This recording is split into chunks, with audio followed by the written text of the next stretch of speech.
I don't wanna be the boy that runs in the back. I don't wanna be the kid that falls in the dark. All I really want to be is the guy that gets that girl. Welcome to the AJ Steele Show. We discuss politics, sex, money, and everything in between. And now, here's your host, an immigrant, a self-made millionaire, an American, AJ Steele. Everything I say and do, I'm just not good enough for you.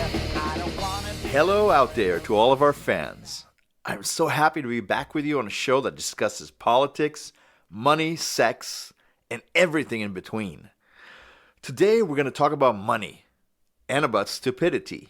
Pretty much any parent in this country wants his kids to go to college. We are constantly being told and bombarded by the greedy university system and other crooks telling us that our kids will be worthless if they don't get out and get a college education.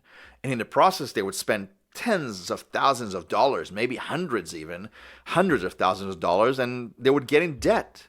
Debt that they would have to pay forever. Well, I think that college is a waste of time and money for many kids. And I think they would have a much better head start and a much better paying job if they did not go to college. I'm going to talk about that in our second segment. But our first segment today will discuss my proven and simple way to become rich. Every idiot, charlatan, and TV or online crook will sell you a program of wealth building, creating real estate empires, investing in land, in bonds, in tax liens. I've even heard one scam of how to invest in ostrich meat. But I can teach you in one simple segment how to become wealthy, how to keep your money, how to accumulate the wealth, and how to retire well. Well, how do I know? I did it myself. And the plan I'm going to give you will not cost you 1 penny. It is free of charge. So if you want to come to my seminar and hear everything I have to say and lots more, stick around. And please subscribe to our podcast and share with others. This is the AJ Steele Show. We'll be right back. All I really want to be is the guy that gets that girl. The AJ Steele Show. Think of your loudmouth best friend, hated by all the wives, because he tells it just like it is. Finally see your love belongs to me. Welcome back to the AJ Steele Show. Let me tell you the true story of how I came to this country without a penny and ended up a millionaire, living in one of the richest zip codes in all the world. To all the whiners and naysayers who complain about our country and lack of opportunity, I say bull crap. If you follow simple rules, if you have a little discipline and have a tiny bit of creativity and vision, you can do exactly what I did, or even much, much more. But let's start at the beginning. When we came to America, my whole family was just dirt poor. Yes, we had a roof over our head. It was a roof of a trailer in a mobile home park. And we had some decent food courtesy of my amazing grandmother. And I had a security blanket provided by our country, to which I'm forever indebted. My family shopped at the Salvation Army. Walmart and Kmart were way too expensive. So it was Salvation Army or Goodwill if we're lucky. I still remember a kind kid in 8th grade offering to give me some old jeans because mine were so worn out. Back then I was so embarrassed. But now I realize what a nice, thoughtful American kid he was. From time to time, my dad would take us to McDonald's and get us 2 small burgers for $1. I remember it. It was 2 burgers for $1. Sometimes, if we were lucky, he'd get us 20 McNuggets. But forget about fries and a Coke. That was a treat. And what a treat that was for the whole family. And yet none of us complained. None of us hated Americans. None of us acted like they owed us anything. We were most grateful for their goodness and kindness. But we never had a feeling of envy or victimhood. I always told people we came to America to become Americans. If we wanted to be living our old life, we would have stayed in our home country. But people always ask me, AJ, how did you become so wealthy? How did you retire at 40? Someone must have given you money. Someone must have helped you along the way. And the truth is, yes, I was helped along the way. by a supportive family that taught me to respect money and not be envious, and an amazing country that opened its doors for me and helped me with medical insurance when I needed it, helped me with student loans and financial aid for college when I needed it, helped me feel that anything and everything was possible here. So the next question I get is, so how did you build your empire? Did you win the lottery? Were you extremely lucky, or are you just a financial genius? Well, for one, I didn't win any lottery, unless if you're counting the $7 I won in Reno in 1992. And no, I'm not a genius of any kind. But I did win something early in life. What did I win? An American citizenship. My parents brought me here and helped to give me the tools to succeed. But let me tell you, nothing came easy. At 14, I cleaned the shop floors at a truck transmission repair facility. At 15, I was a dishwasher who was promoted all the way up to a host. Wowie! At the age of 17, I worked as an oil change tech at a quick oil change facility. At 18, I was a cashier at department stores, which helped pay me for college. It was at that job or at that time that I realized that hard work alone wasn't enough. You had to work smart. I hated all those stupid jobs, but that hatred became my fuel for working towards a higher education. So what is my simple recipe for being wealthy? Listen to your gut. If something is too good to be true, it probably is. There are no free rides in this world, but there are some great opportunities in this country for success. Let me remind you of a simple fable that everyone knows, but everyone seems to forget. It's called The Grasshopper and the Ants. It basically goes like this. There was a grasshopper and he played all summer. He danced, he slept late, he drank, he partied. And he laughed at the silly, hard-working ants. He showed off his fancy car, his fancy iPhone, and he spent all his money eating out at fancy restaurants, drinking fancy wines. I'm pretty sure he said something like this to the ants. Hey man, what are you guys working so hard for? Come get high with me, dude. Let's play around. Let's have fun. You're so boring. And while he was playing around, the little ants worked hard to store food for the winter. They fortified their nest. They saved for their literal rainy day. They made sure their eggs and their young had a safe place to grow. And so when winter came, the grasshopper had no food and no shelter. He came and begged the ants, the same ants he was making fun of. He begged them for some food and maybe a place to stay out of the rain and cold. But the scorned ants looked at him and refused. He died cold and hungry. Of course, these days the story would be a little different. He would move to San Francisco, California, get free welfare, Social Security, and free needles for his heroin habit. But all jokes aside, let's speak some real truth. You know, the Bible actually speaks of the ants as well.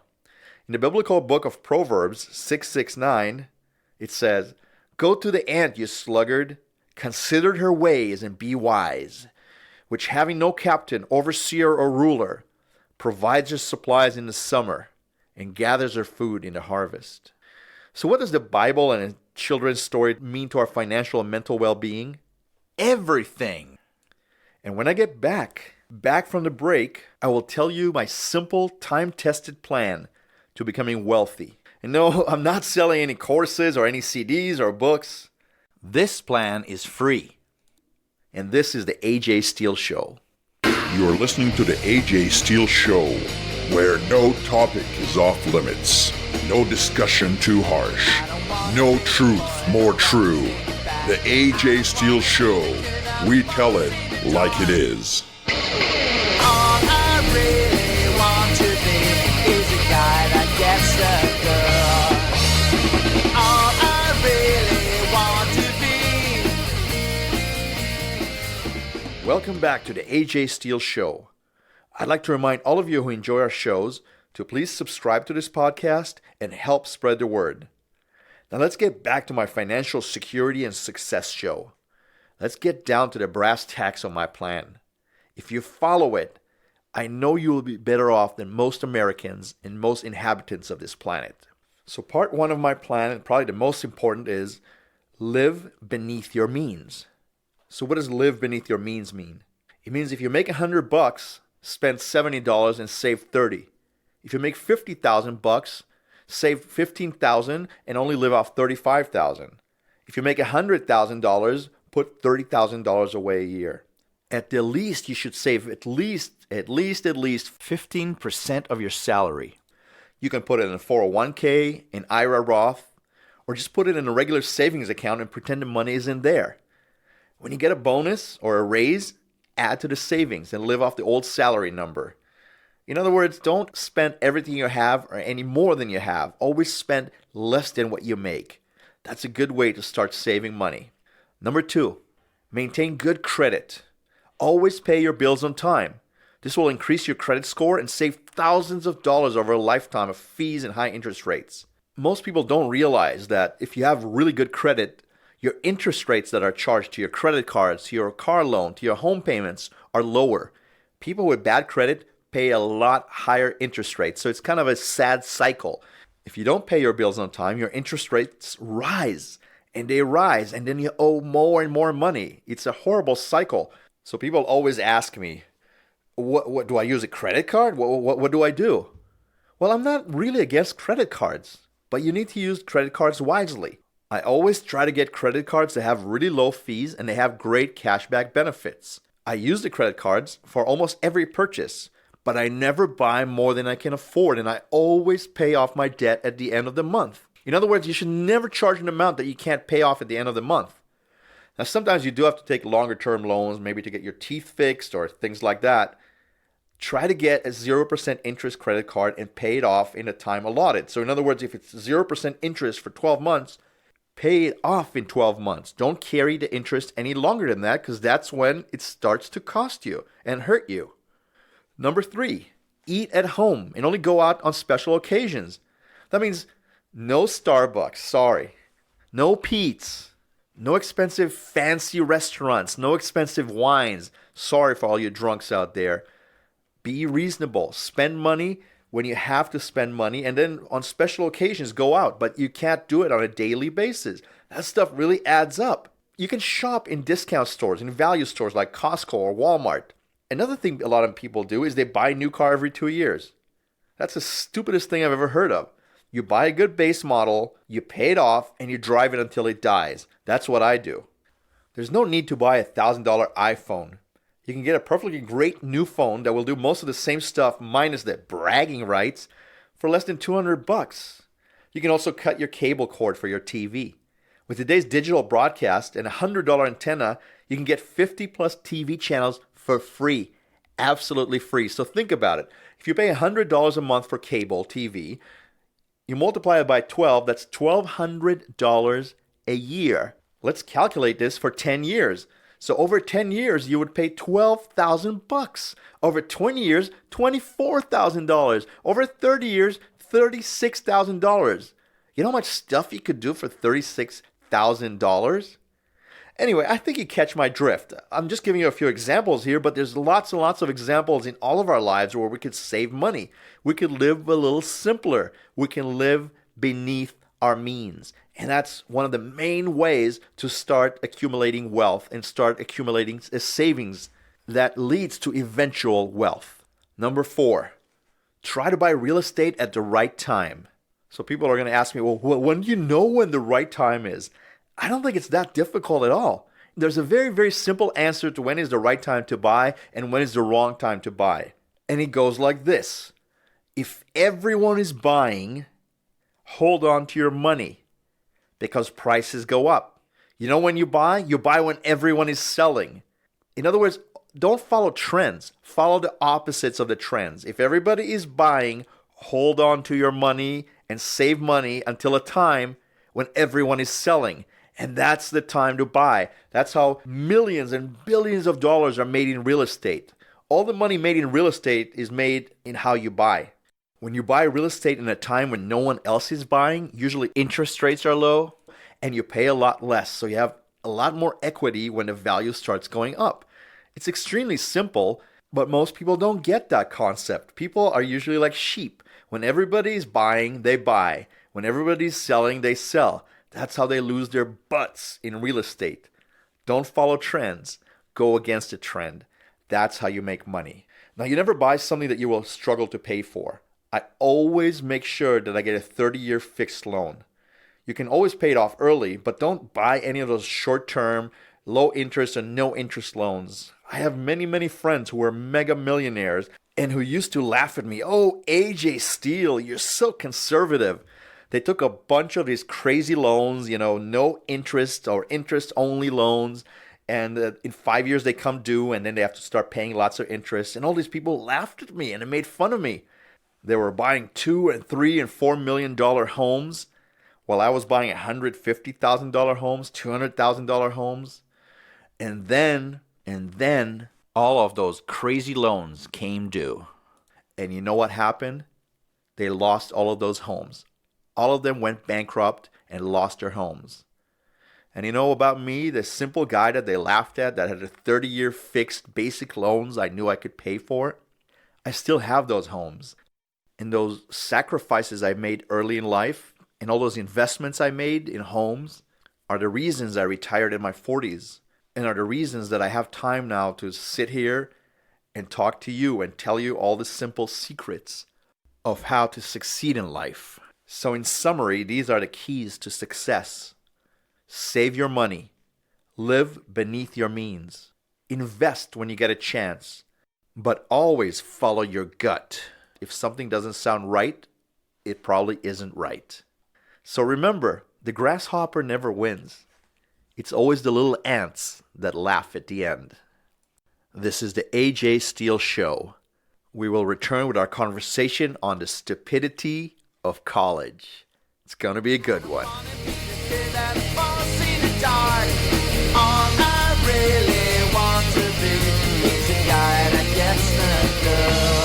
AJ Steele. Not right, not left, just right.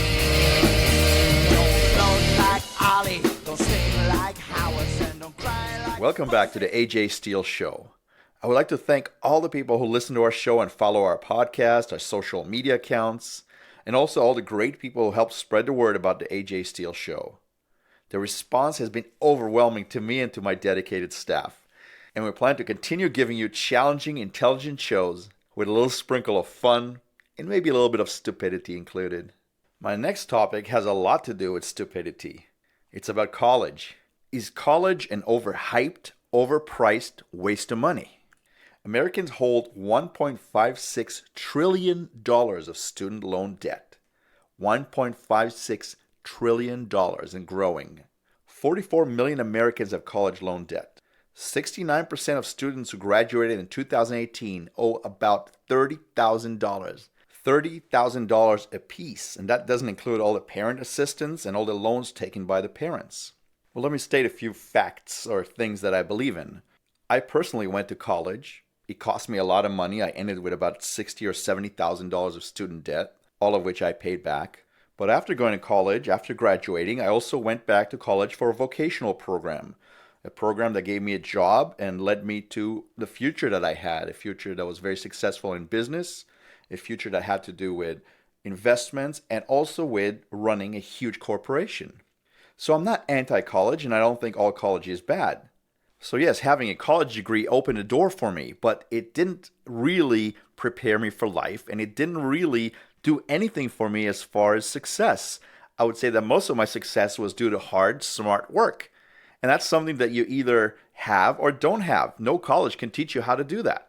But when I see all these programs and I see all these students graduating with these ridiculous majors, it kind of makes me think, is college overhyped? Does everyone have to go to college? I know plenty of people that never went to college and did very, very well in life. And I know even more people that actually went to college, took out huge loans, and ended up not doing very well. As a matter of fact, some of them work for minimum wage.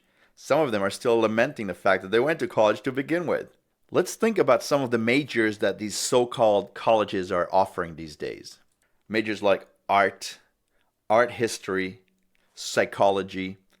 I think everyone took a psychology course at one point or another, and most people actually that sign up for college end up being psychology majors. There's majors about white privilege studies, African American studies, surfing. Yes, there's a major in surfing. I hope that major is not taught in Iowa or in Utah. I hope it's in Hawaii. There's other crazy majors like sexuality studies, LGBTQ studies, racism studies. And how about this one? Beatles, popular music and society. I wonder if the Beatles went to college. Did they go to college to study how to write the song She Loves You? Did the Rolling Stones go to college to learn how to play music? I doubt Justin Timberlake did, but that's for a different show. But think about it. Did any of these great people actually go to college so they can become music stars or movie stars? Believe it or not, there are comic arts majors. There are majors about popular culture.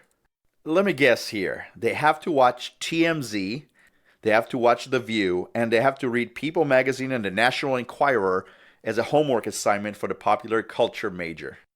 But hold on, this is not the worst. There's actually a major called puppet arts. Puppet arts. And there's a major called nannying.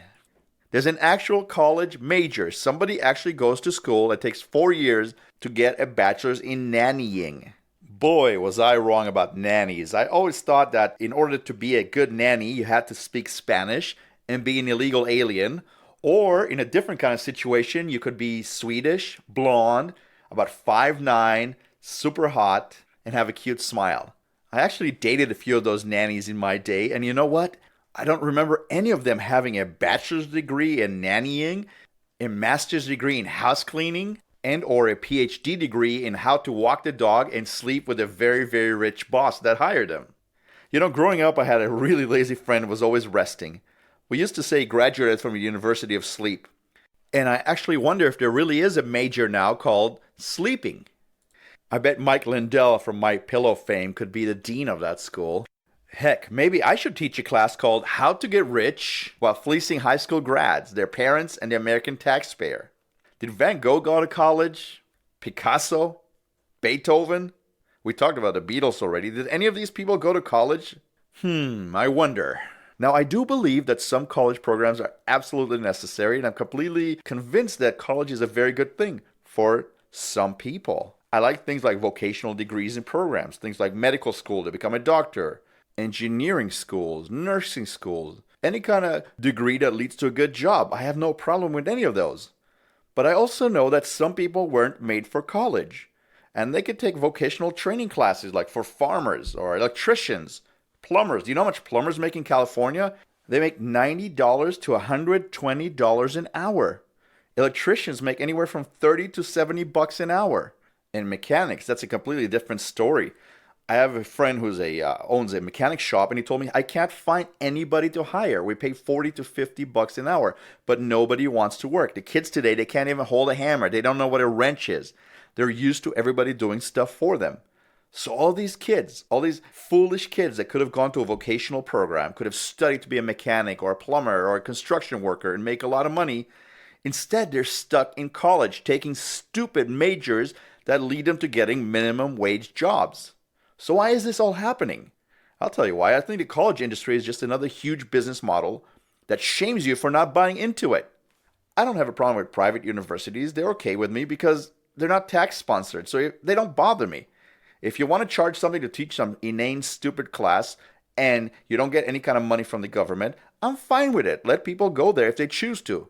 But what about state universities that charge tens of thousands of dollars a year to teach our kids how evil white people and Western culture is? Not to mention the millions of dollars taken by them to support anti-American, anti-Semitic student governments.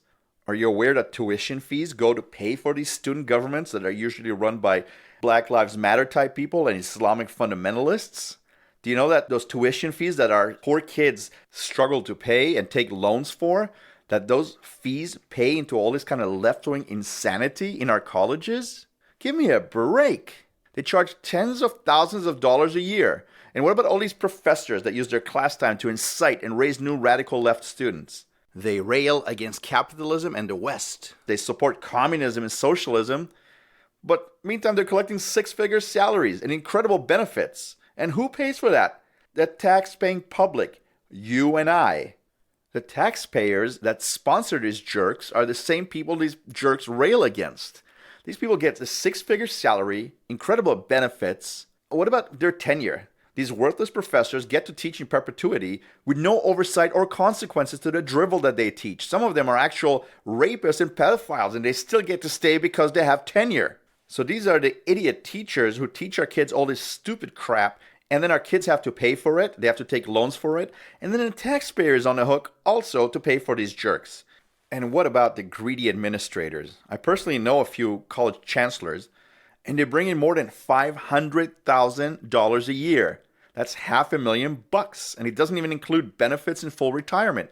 These people are working for regular state-sponsored schools, taxpayer-benefited schools. Naturally, all these jerks are lefties who talk about the virtues of socialism every chance they get, while they're living like millionaires.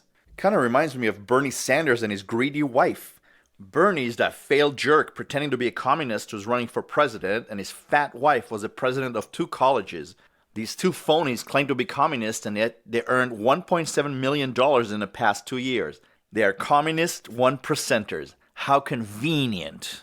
They are 2 people who cry all the time and bitch all the time about rich people. Meantime, they're millionaires making millions off their college, their book tours, and own 3 houses. Nice socialists, huh? But anyway, let's get back to my topic. I don't think that every kid needs to go to college. I don't think every kid has the aptitude for college. And I don't think we need millions of people with psychology degrees. It's that simple. Not every kid has to go to college. Some kids are more mechanically inclined. Some kids are more inclined to do work with their hands. They shouldn't even go to college. Why are we being pushed into college? Because it's just a huge business model. It's just a huge business that supports idiot professors, worthless professors, because none of them have done anything in their private lives. And then all the administrators, and especially the leading administrators, are nothing but appointees of government. All the people that worked for Obama basically are running universities right now. They're running it with their anti-American, anti-Semitic, anti-white people drivel. And these jerks are making millions off our backs while our kids are studying stupid majors that don't give them jobs. And then we're stuck with a huge student loan that Kamala Harris and the other dummy, who is it, Warren, Pocahontas, all these brain-dead Democratic presidential candidates, they want to pay that off. Well, you know what? I don't want to pay off stupid loans for stupid kids who studied stupid majors. It's not fair. I've personally paid off my own college loans, and I think that we as Americans pay enough taxes as it is. Let me suggest something that is not going to be liked by any of these fat cat left-wing professors and those fat cat administrators. I suggest that no more student loans be offered to any degrees, any degree programs that don't lead to a job. If you want to study art, if you want to study psychology, if you want to study sexuality, do it at your own cost. We don't want to, and we shouldn't have to pay for it. Let people who take these stupid classes, these stupid majors, pay for their own way. No more loans, and definitely no loan forgiveness. Period. End of story. Well, this segment went by so quickly. I've had such a great time talking to all of you out there, and I hope you enjoyed the show too. Please remember to check us out on all your favorite podcast providers, and don't forget to subscribe to us and to share. Let's do it together, America. Let's tell it like it is. This is the AJ Steele Show. All I really want to be is a guy that gets the girl. All I really want to be. All I really want to be is a guy that gets the girl.